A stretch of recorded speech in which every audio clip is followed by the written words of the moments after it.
ট্রলারটা না চললে তো শ্রমিকের কোনো খাবার জোটে না, সেটা হোক বৈধ হোক অবৈধ।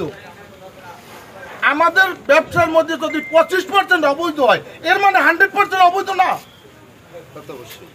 তাহলে শ্রমিকগুলো কিভাবে কোথায় যাইবে, এগুলো খাবে কি?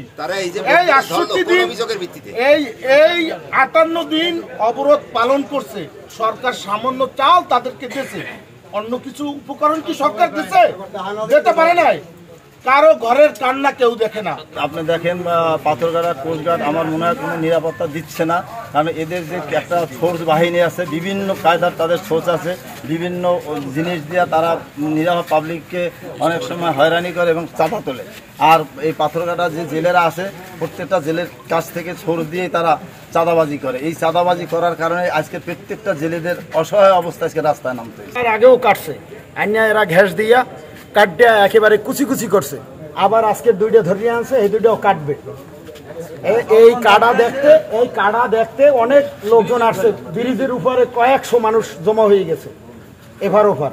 এই সময় এরা এই গুলি করা শুরু করে দিয়েছে। আমাদের জেলে 4 জন নিখোঁজ আছে, আমরা ওই বোর্ডে বা ওই যে বোর্ডগুলো ধরা হয়েছে তাদের তত্ত্বাবধানে আমরা দেখতে পাচ্ছি না।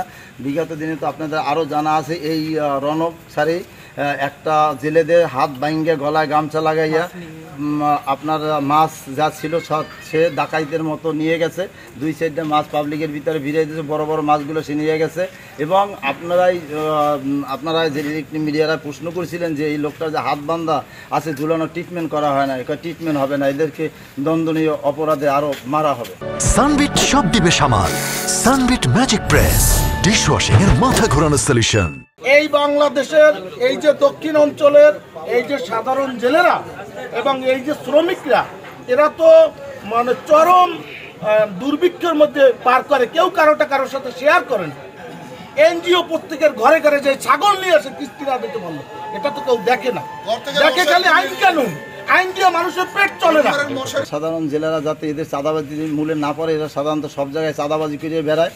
সাধারণ জেলেদের কাছে সাক্ষাৎকার এবং ইলেকট্রিক মিডিয়ারা বারবারই তাদেরকে নিষেধ করছেন যে এই অনার্থ জেলেদেরকে আপনারা গরিব মানুষ, পাথরঘাটা জেলার অত্যন্ত গরিব মানুষ, এর উপরেই আপনার তাদের জীবিকা চালাচ্ছে।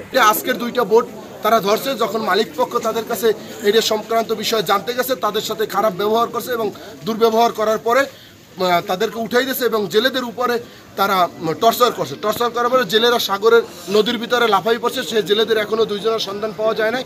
পরবর্তীতে যখন মানুষ সব জমায়েত হয়েছে, তখন তারা সরাসরি সাধারণ মানুষের উপরে গুলি করছে। কোস্টগার্ড দিয়ে আমরা শুধু নির্যাতিত হচ্ছি, উপকার হচ্ছে না। আমরা একসময় শান্তি পাইছি, শুধু নেভি যখন ছিল এই পাথরঘাটায়, ওই আমলটাই শুধু আমরা শান্তিতে রয়েছি।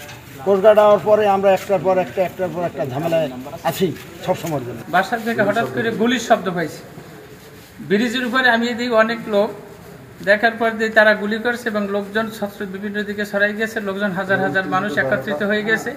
কিছুক্ষণ পর আবার দেখি এই ভিতর থেকে আবার গুলি ছাড়ছে। ত্রুটির কোনো শেষ নেই আমাদের উপরে, এই সমস্যা ওই সমস্যা, টাকা না দিলেই সমস্যা। হাজার হাজার ট্রলার ইন্ডিয়ান ট্রলারে মাছ ধরিয়ে নেয়, ওইখানে কোনো ব্যথা নাই, এই খালের মধ্যে সব ব্যথা। এই খালটার ভিতরে সাগর থেকে দুর্যোগপূর্ণ আবহাওয়ায় ট্রলারগুলো ঢুকছে, এখন এরে ধরে ওরে ধরে, এই সমস্যা ওই সমস্যা।